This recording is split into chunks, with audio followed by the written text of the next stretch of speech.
ఈ నందవరం మండల కమిటీలో భాగంగా ఈరోజు మీకు అందరికీ కొన్ని విషయాలు తెలియజేయాలనుకున్నాం. మనకి 1947లో స్వాతంత్రం వచ్చింది.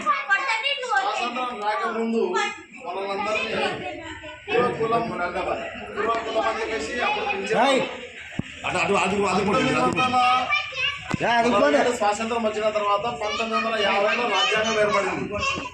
1956లో ఎస్సీ కుల జాబితాలో మనది పూర్తిగా మాదాసి కురువ మాదారి కురువ అని పేరు పెట్టడం జరిగింది. ఇది ఈరోజు పెట్టిన పేరు కాదు. 1947 కన్నా ముందర కురువాని పిలిచేవాళ్ళు వాళ్ళందరినీ. కానీ 1950లో రాజ్యాంగం ఏర్పడిన తర్వాత అప్పుడు కూడా మద్రాసు కింద ఉన్నాం మనం. అప్పుడు కురువాన్ అని ఉంది. మద్రాసు కింద ప్రాంతంలో ఉన్నప్పుడు మన రాజధాని ఇప్పుడు మద్రాసు. అప్పుడు కురువాన్ అని ఉంది. తర్వాత 1956లో 53 వరకు మనకి కర్నూలు రాజధానిగా ఉంది. 56లో తెలంగాణ ఆంధ్ర రెండు కలిపి 56లో ఆంధ్రప్రదేశ్ ఏర్పడింది. ఆంధ్రప్రదేశ్ ఏర్పడినప్పుడు మనల్ని మాదాసి కురువ మాదారి కురువ అని పెట్టారు. ఎందుకు మాదాసి కురువ మాదారి కురువ అని పెట్టినారు అంటే, మాదాసి కురువ అంటే అదనామాలు మోడళ్ళు, మాదారి కురువ అంటే నిలువునామాలు. మాదారి కురువ నామదారులు, నామదారుని మాదారి కురువ అని, మాదాసి కురువ అంటే మోడళ్ళలోనే చేర్చిపెట్టారు. ఎప్పుడు పెట్టారు? 1956లోనే చేర్చిపెట్టారు. ఇది 1956 గజెట్, ఇండియా గజెట్. ఎవరైనా ఏమన్నా అంటే మీకు గజెట్లు ఉన్నాయా, మీది ఎస్సీలో చేర్చినారా, ఏమైనా జీవో ఉంది అంటారు. 1956లోనే చేర్చినారు. తర్వాత 1976 గజెట్ ఇది. 1976 గజెట్లో కూడా మార్పులు చేర్పులు, కొన్ని కులాలను తీసేయడం కొన్ని కులాలను పెట్టడం కూడా జరిగింది. అప్పుడు కూడా మాదాసి కురువ అని చెప్పేసి ఎస్సీ లిస్ట్లోనే ఉంది. తర్వాత 1976 అయిపోయింది. 1985 వరకు కూడా మాదాసి కురువ క్యాస్ట్ సర్టిఫికెట్లు ఇచ్చినారు మన వాళ్ళందరికీ కూడా. మాదాసి కురువ అని ఇచ్చినారు. ఈడ మాదాసి కురువ మాదారి కురువలనే కురువలు అంతర్భాగం. కురువ అనేది సపరేట్ కులం కాదు, మాదాసి కురువ అనేది వేరే కులం కాదు. కురువలనే మాదాసి కురువ మాదారి కురువ అని పెట్టినారు. కానీ ఆ విషయాలు మనకి ఎవరు చెప్పలే.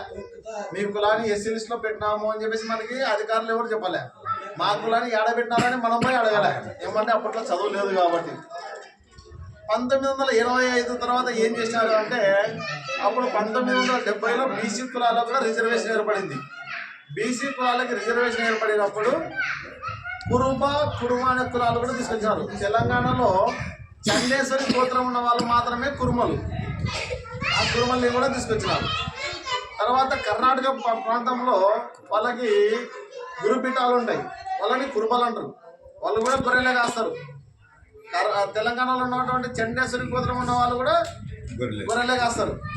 వీళ్ళు ఆంధ్రప్రదేశ్లో ఉన్నటువంటి కురుమగా పిలువబడుతున్న వాళ్ళు కూడా గొర్రెలే కాస్తారు. ఈ మూడు కన్ఫ్యూజ్ అయిపోతాయని చెప్పేసి మనకి కురుమ వాళ్ళు దీన్ని ఆక్రమించకూడదు అని చెప్పేసి మాదాసి కురువ మాదారి కురువ అని ఎస్సీ లిస్ట్లో 1956లో పెట్టినారు. 1970లో బీసీ కులాలకు రిజర్వేషన్ వచ్చినప్పుడు కూడా అక్కడ కురుమ మాత్రమే ఉంది, కానీ మాదాసి కురువ అని ఏం పెట్టలే. ఎందుకంటే ఆల్రెడీ కురువ వాళ్ళది 56లోనే పెట్టేసినారు. కాబట్టి బీసీ కుల జాబితాలో ఉండేది కురుమ మాత్రమే. కురుమలు ఎవరు అంటే కర్ణాటకలో ఉంటారు, కురుమలు ఎవరు అంటే తెలంగాణలో ఉంటారు. ఆంధ్రప్రదేశ్లో ఎందుకు వచ్చింది అంటే, ఉమ్మడి ఆంధ్రప్రదేశ్కి ఉన్నాం కాబట్టి కర్ణాటక ప్రాంతం కొంచెం మన ఆంధ్రలో కలిసింది కాబట్టి బార్డర్ ప్రాంతం. అప్పుడు అక్కడ ఉన్న వాళ్ళని కూడా ఇక్కడ రిజర్వేషన్ కలిపేయాలని 1970లో బీసీ జాబితాలో బీలో సీరియల్ నెంబర్ 11లో కురుమ అని పెట్టారు. కొందరు అధికారులు ఉద్దేశపూర్వకంగా కురుమ పక్కన కురువ కూడా పెట్టినారు. కురువ కూడా పెట్టి మీరు కూడా బీసీలు అని చెప్పేసి మనకు కూడా కురువ బీసీని సబ్మిట్ 1985 నుంచి 2000 సంవత్సరం వరకు 15 సంవత్సరాలు కురువ బీసీ అని సర్టిఫికేట్ ఇచ్చేస్తారు. కురువ బీసీ అనేది బీసీ జాబితాలో ఉందంటే అధికారికంగా లేదు. కానీ అక్కడ ఉన్నటువంటి క్రిస్టియన్ అధికారులు కొందరు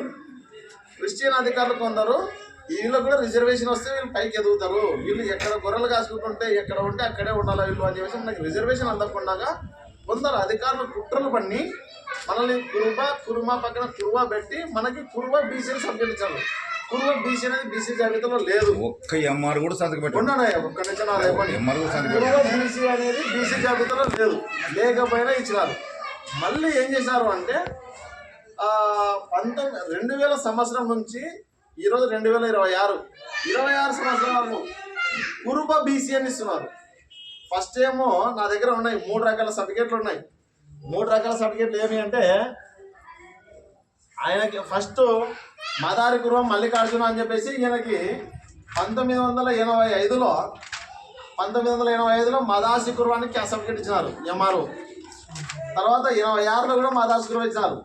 2010లో ఆయనకి కురువ బీసీ అని ఇచ్చినారు. మళ్ళీ ఆయనకి 2015లో కురుబ బీసీ అని ఇచ్చినారు. ఒకటే వ్యక్తికి 3 రకాల సర్టిఫికేట్లు కురుబ బీసీ అని ఇచ్చినారు. ఒకటే వ్యక్తికి 3 రకాల సర్టిఫికేట్లు ఇచ్చినారు. ఇన్ని రకాల సర్టిఫికేట్లు ఇచ్చినటువంటి అధికారుల పైన ఏం చర్యలు తీసుకుంటున్నారు? మనం కనుక ఎలా పోయి మాకు మదాస్ కురువ అంటే మన కురుబ బీసీ అని తీసుకున్నావు కదా, ఎలా మదాస్ కురువ వచ్చినా నీ మీద కేసు పెడుతుంది అంటూ. మనం 3 రకాల సర్టిఫికేట్ ఇచ్చినటువంటి ఎంఆర్ఓ మీద కేసులు లేవా? ఏమంటే వీళ్ళని అడుగుతూ లేరు. మనం ఇక్కడ నిద్రపోతే మన పిల్లలు కూడా ఇట్లా అన్యాయం జరుగుతుంది. కాబట్టి ఇప్పటికైనా కానీ మనము మీరు బీసీలుగా ఉన్న వాళ్ళు ఎస్సీలుగా రండి అని అడుగుతాము. మన పుట్టక ముందు నుంచి కూడా మన గొర్రెలు మేకలు కాసుకుంటూ ఊరికి దూరంగా సంచార జీవనం గడుపుతున్నాం. ఒక 6 నెలలు నీళ్ళున్న వర్షాలు పడినప్పుడు ఇక్కడ వర్షాలు ఎప్పుడైతే తగ్గిపోతాయో నీళ్ళున్న ప్రాంతానికి ఏడుగడ్డ ప్రాంతానికి వలసపోతారు. ఒక 6 నెలలు ఆడ గొర్రెలు మేకలు మేపుకుంటూ మళ్ళీ నెలకు 2 నెలలకు ఒకసారి భార్య పిల్లలు చూడడానికి ఇంటికి వస్తారు. సంచార జీవనం చేస్తున్నారు. కుటుంబాన్ని వదిలిపెట్టి అడవులనే జీవిస్తున్నారు. క్రూర మృగాలు, విష పురుగులు, క్రూర మృగాలు, దొంగల బారి చేతన అన్నిటికీ తెగించి అడవిలో ఉంటున్నారు. వీళ్ళ కుటుంబంలో కూడా వీళ్ళు కుటుంబాన్ని పోషించుకోవడం లేదని చెప్పేసి అంబేద్కర్ గుర్తించి వీళ్ళు సంచార జీవనం చేస్తున్నారు. వీళ్ళు వలసపోతున్నారు. వీళ్ళ దాంట్లో బెగ్గింగ్ అంటే గురవేయాలని చెప్పేసి వీళ్ళు భిక్షాటన కూడా చేస్తారు. మన దాంట్లో ఇట్లా 3 రకాల వీళ్ళు ఇబ్బందులు గురి చేస్తున్నారు. వీళ్ళకి రిజర్వేషన్ ఇచ్చి కుటుంబాలను కూడా కొంచెం ముందరకు తీసుకురావాలనే ఉద్దేశంతో మనకి 1956 రిజర్వేషన్ పెట్టారు అంబేద్కర్ గారు. కానీ మనకు తెలియక మనకు చెప్పేతలు లేక ఈ రోజు వరకు కూడా మనం పొందలేకపోతున్నాం. కాబట్టి ఇందువల్ల నేను చెప్పేది ఏమంటే ఇప్పుడు కూడా చాలా చోట్ల సర్టిఫికేట్లు వస్తున్నాయి. మదాసి కురువానికి సర్టిఫికేట్లు అప్లై చేసుకునే వాళ్ళకి వస్తున్నాయి. మీరు కూడా కావాలి అనుకుంటే మదాసి కురువ కింద అప్లై చేసుకుని సర్టిఫికేట్లు పొందవచ్చు. సర్టిఫికేట్లు పొందాలి అంటే ఎంఆర్ఓకి అప్లై చేస్తే మీ పెద్దలకి ఏమైనా ఉంటే తీసుకురండి అంటారు. మన పెద్దలకి లేవు కాబట్టి మనం లేవని చెప్తాం. తర్వాత మన కుల పెద్దలు ఆల్రెడీ కోర్టుకి వెళ్ళి సాధించుకున్న వాళ్ళు కూడా ఉన్నారు. దిబ్బనగంటి రంగన్న అని, ఎన్ వెంకటేశ్వర్ అని, భార్గవరాముడు అని చెప్పేసి, జగదీష్ కరణ్ అని చెప్పేసి చాలా మంది ఉన్నారు. ఇట్లా కోర్టుకి వెళ్ళి తెచ్చుకున్న వాళ్ళు కూడా ఏమైనా కోర్టుకి వెళ్ళి తెచ్చి అంటే అవి మన కాడ ఉన్నాయి, అవి తీసుకుపోవచ్చు. కాబట్టి ఎంఆర్ఓ దగ్గర ఒక 3 నెలలు, కలెక్టర్ దగ్గర ఒక 3 నెలలు, గవర్నమెంట్ దగ్గర ఒక 3 నెలలు, కోర్టులో ఒక 3 నెలలు, 1 సంవత్సరం రోజులలో మీకు ఖచ్చితంగా క్యాస్ట్ సర్టిఫికేట్ అయితే వస్తుంది. ఒకసారి మీకు కోర్టు నుంచి వచ్చింది అంటే తర్వాత ఎంఆర్ఓ కాదు, కలెక్టర్ కాదు, ఎవరు కూడా మీకు క్యాన్సిల్ చేయడానికి అవకాశం ఉండదు. కాబట్టి ప్రతి ఒక్కరు కూడా మీకు క్యాస్ట్ సర్టిఫికేట్ కావాలి అంటే మనకి ఇప్పుడు ఎంఆర్ఓ దగ్గర పోతే మన పెద్దలకు ఉంటే అవి చూపిస్తే ఇప్పుడు ఇచ్చేస్తారు. మన పెద్దలకు లేవు కాబట్టి కురువనే మదాసి కురువల్ని మదాసి కురువగా 1956లో పెట్టినారు. మదాసి కురువల్ని ఇప్పుడు కురువని పిలుస్తారు. షార్ట్కట్గా నారా చంద్రబాబు నాయుడిని అందరూ చంద్రబాబు అంటారు. ఎన్టీ రామారావు గారు నందమూరి తారక రామారావు అంటే అందరు రామారావు అని పిలుస్తారు. గాంధీ మహాత్ముని పేరు అందరు కొందరు గాంధీ అంటారు, కొందరు మహాత్మా గాంధీ అంటారు. అట్లా చాలా పేరు కూడా షార్ట్కట్గా ఉంటాయి. కొందరి పేరు చంద్రశేఖర్ అంటే కొందరు శేఖర్ అని పిలుస్తారు, కొందరు చంద్ర అని పిలుస్తారు. అట్లా మదాసి కురువాలని మదారి కురువాలని కురువ అని పిలుస్తారు. కురువ అనేది నాని పడిపోయింది కానీ మదాసి కురువ అనేది ఎవరు వినలే. పెళ్ళిళ్ళు చేసుకునేటప్పుడు మాత్రమే మీరు మోటల్ కురువల, నామదార కురువలని అడుగుతున్నారు. ఈ విధంగా పూర్తి పేరు మోటల్లోని మదాసి కురువని, నామదారాన్ని మదారి కురువ అని పిలుస్తారు. సర్టిఫికేట్లు వస్తున్నాయి. కాలంలో అప్లై చేసుకోవచ్చు. వాటిని ఎట్లా చేసుకోవాలనుకున్న వాళ్ళు మీ గ్రామ కమిటీ ద్వారా, మండల కమిటీ ద్వారా మనం అప్లై చేద్దాము.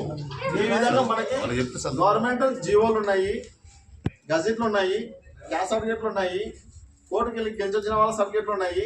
కాబట్టి మీరు ఎవరు టెన్షన్ పడాలి. ఇదే కాదు, మనం అందరం కలిసి ఉంటే మీరు బీసీ సర్టిఫికేట్ కావాలంటే బీసీ సర్టిఫికేట్ తీసుకురండి, మాదాసి కావాలంటే మాదాసి సర్టిఫికేట్ తీసుకురండి. మీరందరూ కలిసిమెలిసి ఉండండి. ఇట్లా కలిసిమెలిసి ఉండడం వల్ల కింద గ్రామంలో ఉన్నటువంటి వార్డు మెంబర్ గారి నుంచి ఎంపీ వరకు మన చూసినారు. మన ఎంపీ గారు ప్రతి ఊరికైతే రాలేకపోయినారు. కానీ కురువలకి ఎంపీ సీట్ ఇచ్చారన్నప్పుడు వైసీపీలో ఉన్నారు, టీడీపీలో ఉన్నారు, అందరూ కలిపి ఓట్లే కావాలంటే 1,10,000 మెజార్టీ వచ్చింది. 1,10,000 మెజార్టీ వచ్చింది. ఎంపీ గారు మీరు చూడాలి, మీరుని ఎంపీ చూడాలి. అయినా మా ఓన్కి వచ్చిందని చెప్పేసి అందరు గుద్దడం వల్ల 1,10,000 మెజార్టీ వచ్చింది. అట్లానే మన కులస్తులు అందరూ గతంగా ఎందుకంటే ప్రతి ఒక్కరు కూడా సమస్యలు వస్తాయి.